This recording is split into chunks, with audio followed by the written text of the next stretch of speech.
สถานีวิทยุกระจายเสียงแห่งประเทศไทยจังหวัดเชียงใหม่ AM 1476 กิโลเฮิรตซ์สถานีวิทยุภาคภาษาชาติพันธุ์แห่งเดียวในประเทศไทยที่มีความทันสมัยเชื่อถือได้สร้างอัตลักษณ์กลุ่มชาติพันธุ์สู่สากล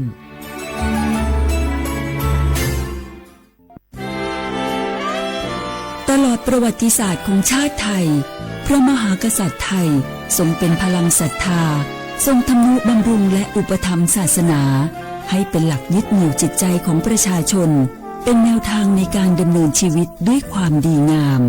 ศาสนาสอนให้คนไทยรู้จักคุณธรรมความดีและความสามัคคีช่วยประคองจิตใจในยามทุกข์เสริมพลังใจในยามเผชิญอุปสรรคเป็นรากฐานสำคัญของสังคมด้วยพระบารมีแห่งพระมหากษัตริย์และศาสนาอันเป็นที่พึ่งทางใจคือพลังศรัทธาที่ล้อมรวมคนไทยทั้งชาติสู่ความมั่นคงสงบสุขและยั่งยืนตลอดไปร่วมเสริมสร้างความรักในสถาบันหลักของชาติโดยสำนักงานประชาสัมพันธ์ที่ 3 กรมประชาสัมพันธ์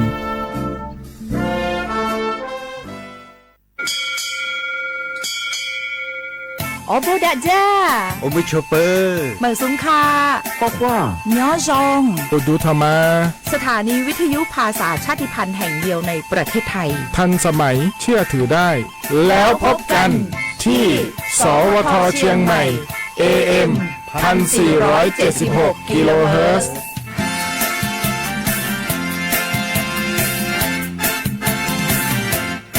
ติดขัดเรื่องการรักษาไม่รู้จะใช้สิทธิบัตรทองยังไงไปที่ไหนได้บ้างต้องการร้องเรียนร้องทุกข์มีคำถามมากมายเกี่ยวกับการใช้สิทธิบัตรทองสอบถามได้ที่สายด่วนสปสช1330โทรฟรี24ชั่วโมงตอบทุกคำถามให้คุณรู้ทุกเรื่องเพื่อไม่พลาดทุกสิทธิการรักษาข่าวดีของคนที่ใช้สิทธิบัตรทองหรือบัตร30 บาทเมื่อเจ็บป่วยเล็กน้อยใน16อาการเพียงยื่นบัตรประชาชนก็รับยาได้ที่ร้านยาใกล้บ้านที่มีสติ๊กเกอร์ร้านยาคุณภาพของฉันให้บริการดูแลอาการเจ็บป่วยเล็กน้อยจะปวดหัวปวดข้อเจ็บกล้ามเนื้อมีไข้ไอเจ็บคอปวดท้องท้องเสียหรือผดผื่นคันเข้ารับบริการที่ร้านยาได้แล้วเภสัชกรจะคัดกรองอาการเบื้องต้นรับยารักษาตามอาการไม่เสียค่าใช้จ่ายใดๆสอบถามเพิ่มเติมสายด่วนสปสช1330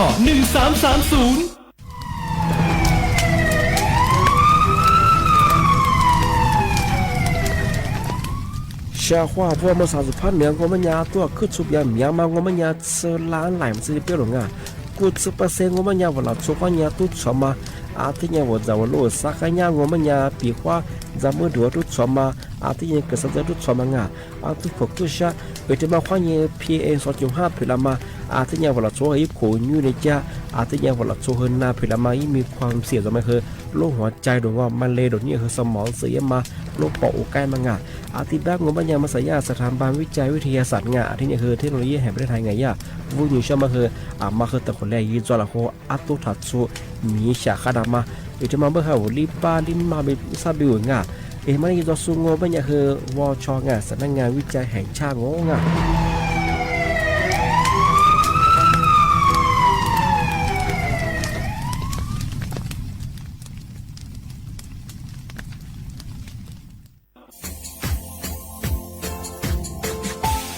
ชาว่าพระวัฒมาปีใหม่อาทิตย์สุดตาจินชามองมันยังไงอามุสาจังหวัดเชียงใหม่ค่อยมาปีใหม่ปากไก่ฝรั่งที่5ที่นี้ของพวกฝ่ายยิงว่า5 3次ที่นี้ซึ่งอีกคนอยู่ตรงนี้โฉดซื้อกูขวางมาคืออาตุทัดสูดกับปากกับเมียนเดสพิอาลุมิโดขยันรัวจุดเปิดจัดสความแบบดิต้นแบบอาตุทัดสูบรังอาทิยาวพื้นที่หรือตัวจางงูเป็นยังก็ยาระบบไฟดีข้อนี้มาอนุญาตอยู่ไม่คือมาคืออาตุทัดสูรังอาทิยังปีข้าววัดตุดสองงูเป็นยังฝ่าฝืนยังคือกลุ่มหมายละชัวยาชัวยาโซรังอาทิบ้างงูเป็นยังมาอาตุชัวอาตุเบียพมองงูเป็นยังอาวุธโทแจ้งศูนย์อำนวยการแก้ไขปัญหาหมอกควันอาทิยังคือฝุ่นละอองมาคือจังหวัดเชียงใหม่ยี่เบอร์โทรงูเป็นยัง053อาทิตย์112808หรือจะมาโงบัญญาสำนักงานประชาสัมพันธ์จังหวัดเชียงใหม่ก็ยินดีปีมาทีดีประกาศยุฝรั่งอันนี้ประกาศมาก็ตะวันเลยยุจลฝรั่ง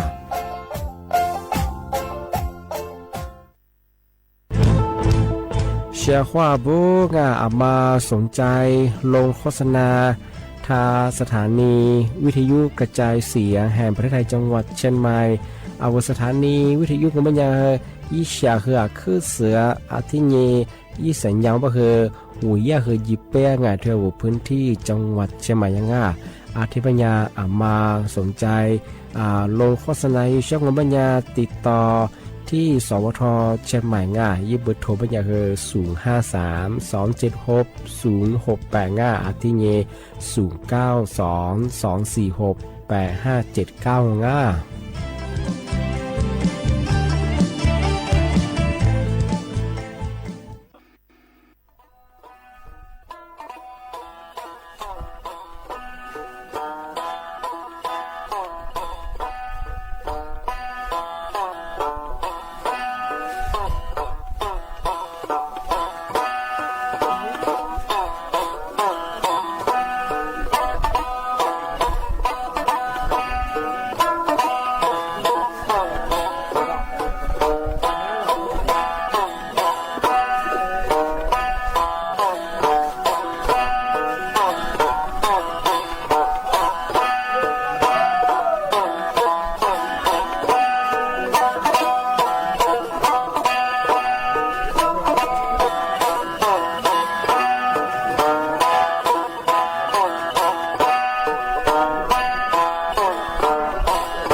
小花不啦，花花啊，阿么啥，啊我李松我都知的话，ไปลาวงาเอาลิซุงโงโดจามังโงบัญญาธาจิ้นหมายงาสถานีวิทยุกระจายเสียงแห่งประเทศไทยจังหวัดเชียงใหม่ว่าโดจ้างาเอาวิทยุมือจามังโงบัญญายีระบบยา AM ยี่ครึ่งความถี่โงบัญญาที่ตัวลิเฮียชิซึโชวะโจเนี่ยคือตัวหลังตินทาวระบบไลฟ์สดไง Facebook ยิบเพลงของเบอร์สวทเชียงใหม่ไง AM 1476กิโลเฮิรตซ์เอาลิซุงโงดูจามังโงมันยังไงทีนี้หรือตัวไงแน่ๆที่ขวาทีมมรที่ขวาแน่ๆโงบัญญาเวลาญาแน่ๆโฉมโมควานีชิโมสงาที่จุโมด้วยทีมรโงบัญญาญีโมควานีสามโมงนาทีเนี้ยควานีนาเนี้ยเจอทีนี้เลยทีดูจาโง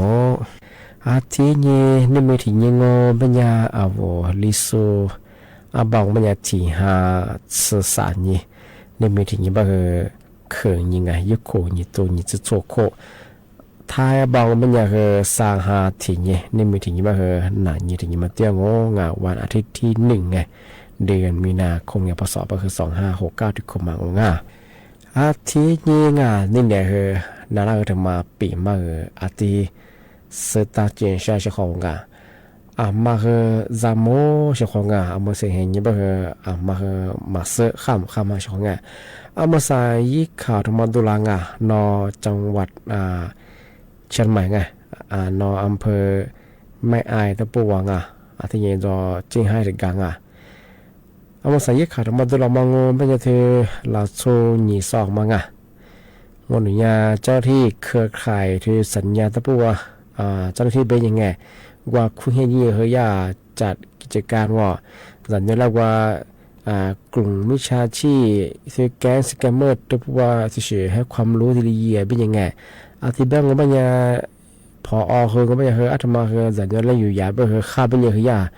จัดกิจการที่ดีกี่ยี่สิบงานอาทิตย์แบงก็ไม่ยาสัญญาแล้วว่า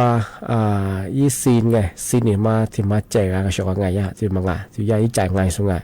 อาทิตย์แบงไม่เฮสัญญายี่บาทแต่ละยี่เฮสแกนว่าสแกนยีอาทิตย์เนี่ยเฮ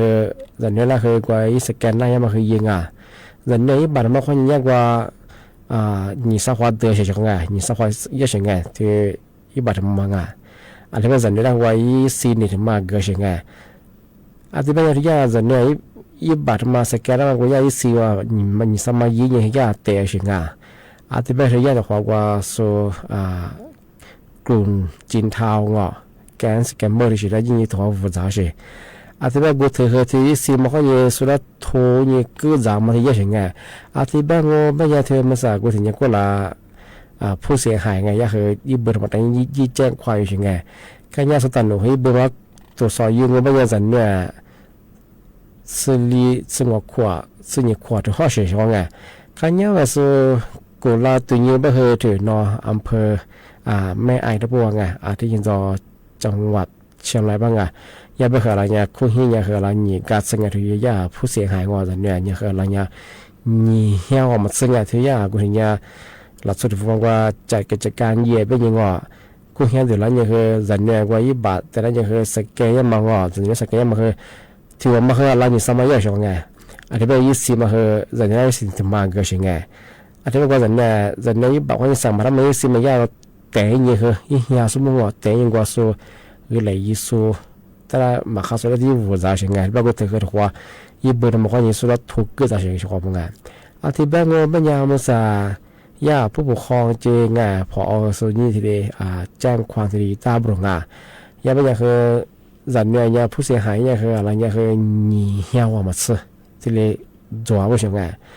อาทิตย์แบงก์เป็นยาชอบงานมาคือจามงาวัวจันเนี่ยจะช่วยตีจังอาทิตย์นี้คือมาสาบคือไงมาซึ่งชอบเขามาเวลาหลายเนี่ยคืออลิชีจะบางยี่บ้านนี้คือสุดท้ายมาคือตัวทักเกงมาลิชีสักแก่จะคือยังแบบนั้นจ้าที่เชียหลักสูตรสาวยื่นกับว่าคุณเฮียคือจากกิจการเยอะยี่สิบนี่แจกเป็นยังไงที่ยังให้ความรู้ว่าที่เยอะไปคือก็แย่ไปเถอะจันเนี่ยได้บัตรเนี่ยสักแก่มาคือที่ตัวเชิงที่แบงก์ก็ไม่ใช่เฉพาะมาคือจากมองยี่บ่ายมีมาคือ要เจียงมาละคือตัวคือเนี่ยสแกนจะมายี่บิวที่จะมาถ่ายยังจะพยิงว่าเป็นยังแบบมาเถอะข้อมูลแต่เนี่ยสุกว่ายี่สิบมาเปิดยังมาบัญชีเปิดยังมาตรงไม่ชื่อนั่งกันยาแบบสุดท้ายไปเลยผู้เสียหายเนี่ยคือตัวแจ้งความไปเถอะยี่มีอะไรบ้างช่วยเฉยๆไงมาที่เกิดขึ้นไม่ใช่อะไรบ้างมาจำมังข้อมูลส่วนตัววิบ้านนี้มันคือมาละคือตัวที่ทักเกอว่ายี่บิวดื่มมาที่ยี่สิบของงานมันคือขึ้นอย่างจำมุตัวของงาน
にのまべわぬにてのぜらのにまくこわてじりょわににてすもti ro za ma mi do ma mi ale ves no te fu que bala se ni lo besu ni show one ni te no se lo go ni te ma ji ji liu ni ni te su mo ti ro cho me za ti ro le be ale ves no te mi le que da se mi le que ma da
Za ti ro nga mi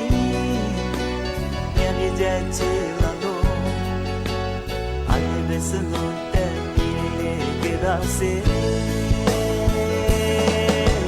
mi le que ma da mi ti ro la le mi le que ma da mi ti ro la le mi le que ma da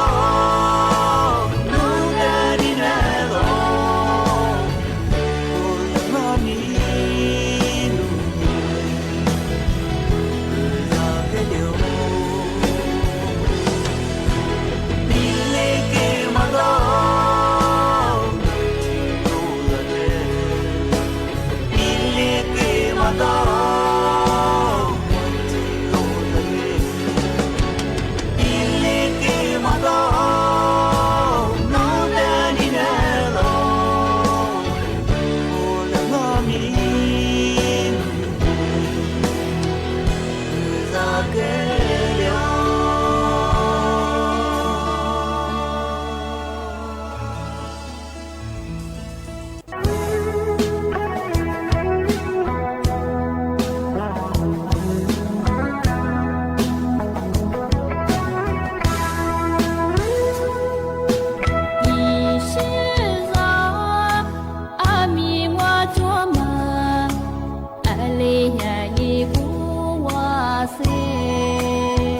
这次努力我冇买单，别的梦与你别顾不到，可我路线我的河，是这的路我去走，是那不苦啊。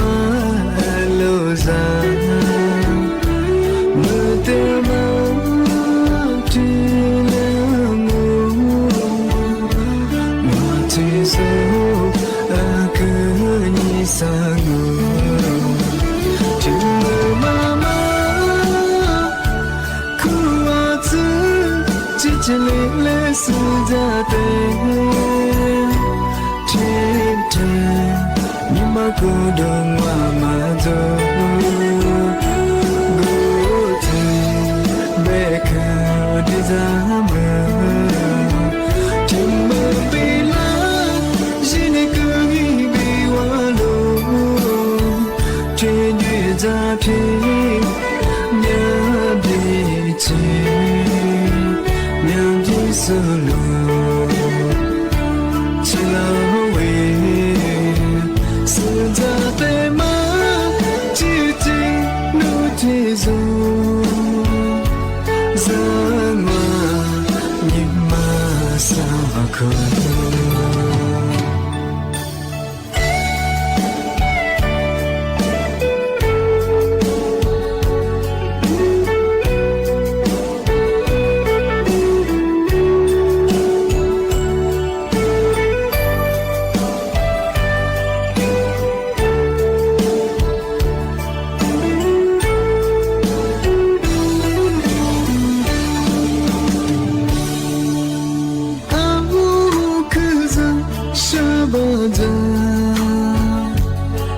这次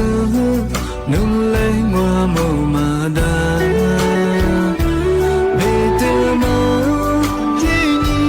别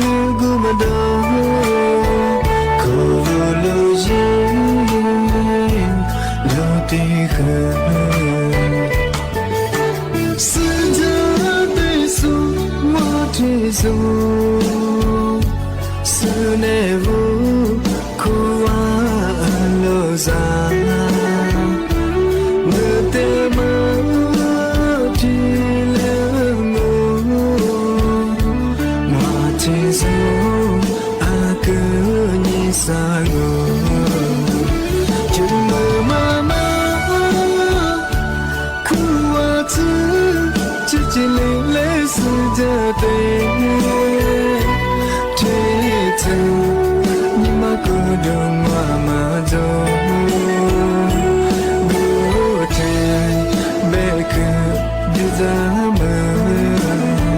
听我比啦，今天跟你比我路，这里咋听，两脾气，两脾手路，起了。在对吗？记记路之中，怎么你们三个？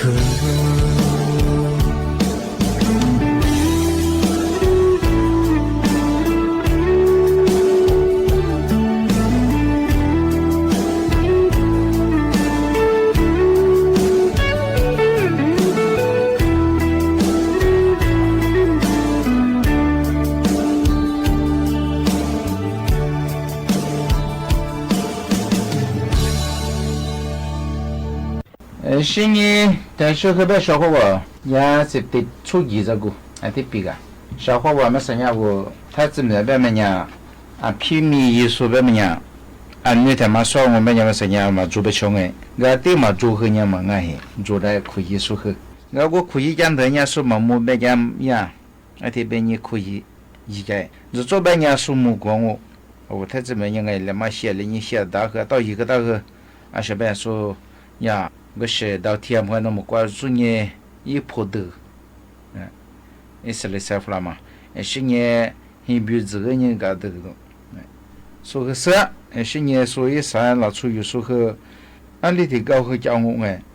那他做你说什么什么是俺也说一撇子嘛别说这个大概吧俺样然后面面别人说木来被人我当下的为还得被人说一票这个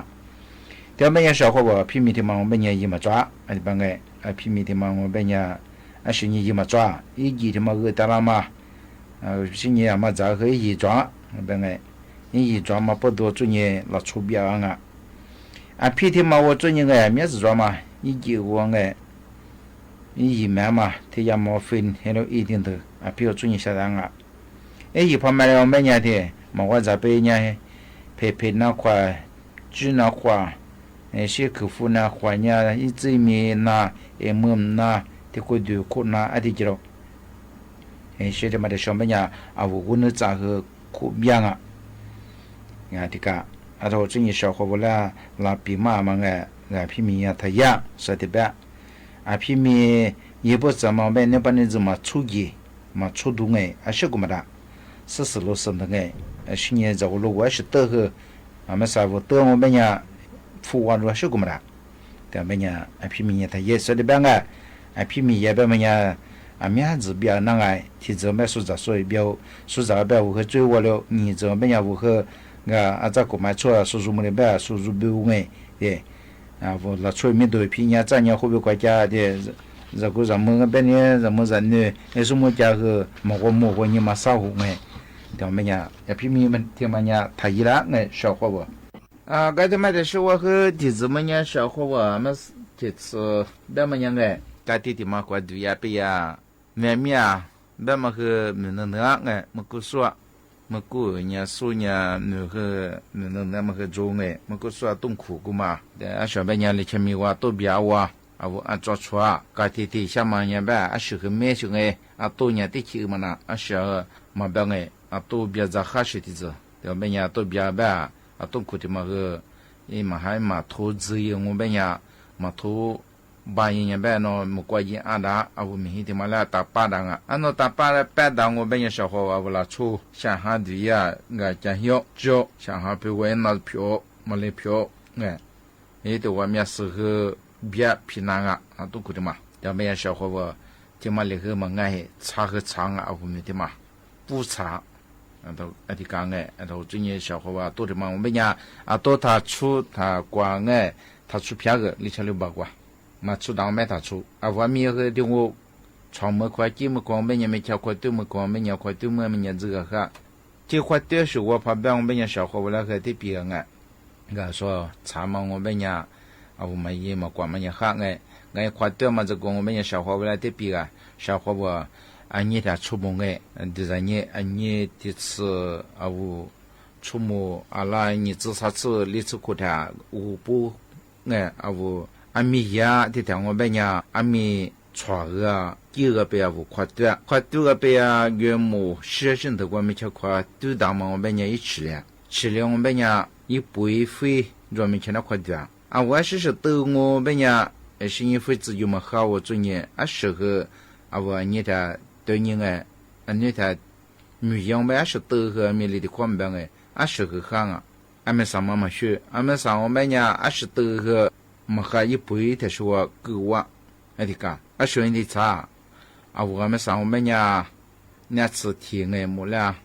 第二个都出个货，的们家我嘛快对哎，这边都出个呗，一回人头边没得是吃的，马哈的出来了边少数做的，一回过嘛很哎。一步一个嘛呵，就是的嘛。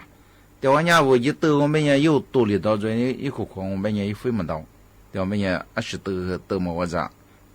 可么喝嘛，就是长哎。对我们家小伙伴我一把让我们家哎，我的话对我们家这个喝哎，其实我一分个嘛，嘛我别个样哎。深夜我这个路我都和一块住我反正别么的不知别么的跟么录音我们家我实际和我服装啊深夜你这边么个家我第不的妈妈别么不多这年但是和我们的么很么差我都么出服样哎但我们也小伙伴和你的出门女一大么啦每个的这个年都是样哎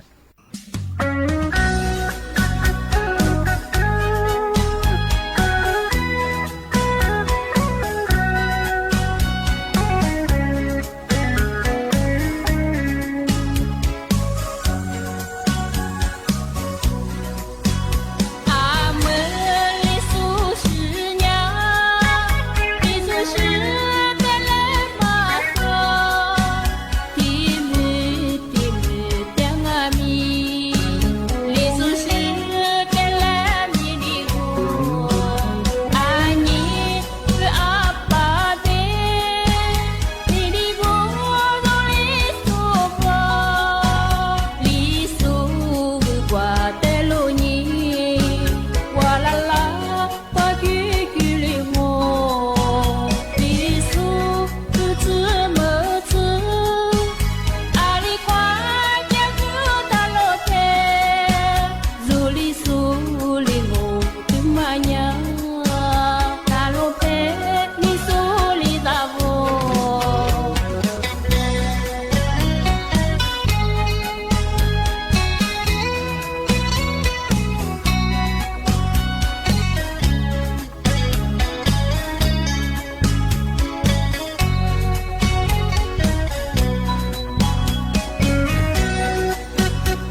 谢谢你生，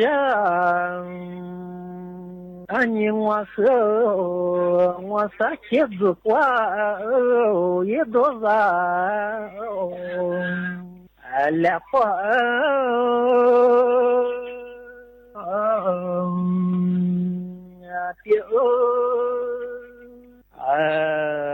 撒谎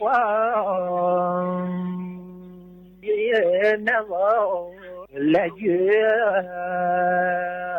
的，你是我那边三千子快路人，来快的，也快路人。来个的，谢谢你们，你我和子过来个，你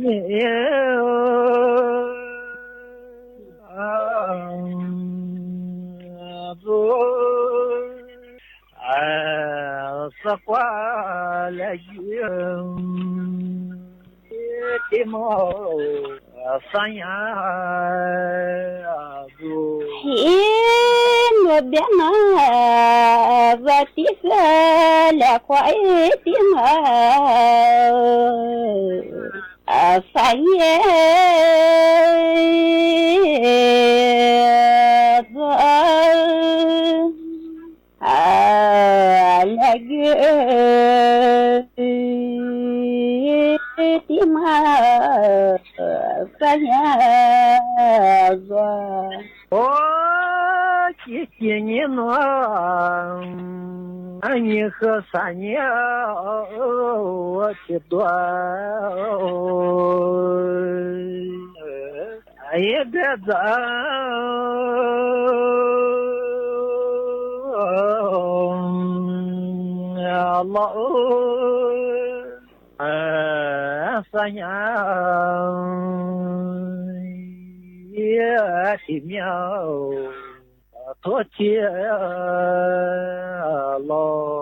你是我我的反应多，的在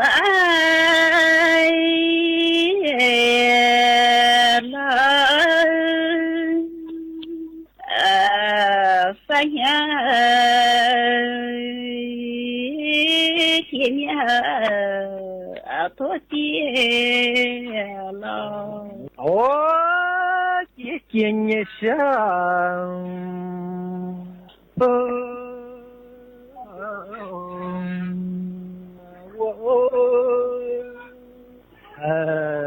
昨天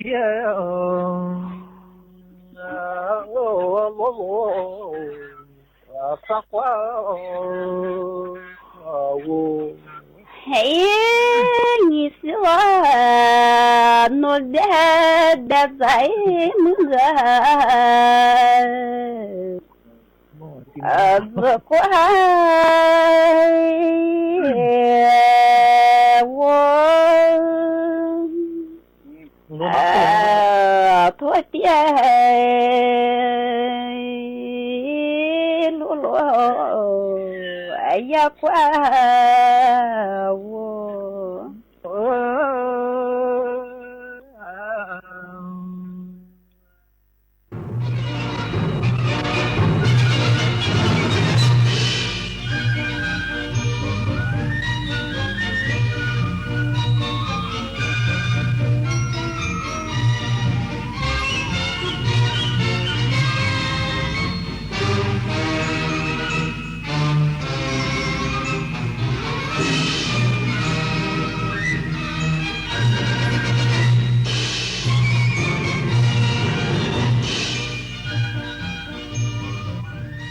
ที่นี่สถานีวิทยุกระจายเสียงแห่งประเทศไทยต่อไปเสนอข่าวซึ่งมีหัวข้อข่าวดังนี้กระทรวงการต่างประเทศตั้งศูนย์ติดตามสถานการณ์ในภูมิภาคตะวันออกกลางและจัดเตรียมแผนอพยพคนไทยในกรณีฉุกเฉินขณะที่นายกรัฐมนตรียืนยันรัฐบาลจะดูแลความปลอดภัยของคนไทยอย่างดีที่สุดนายกรัฐมนตรีอิสราเอลอ้างว่าผู้นำสูงสุดของอิหร่านเสียชีวิตจากปฏิบัติการทางทหารของอิสราเอลและสหรัฐในอิหร่านกระทรวงพาณิชย์เร่งแก้ปัญหามะพร้าวน้ำหอมราคาตกต่ำโดยการเปิดจุดรับซื้อจากเกษตรกรในราคาที่สูงกว่าราคาตลาด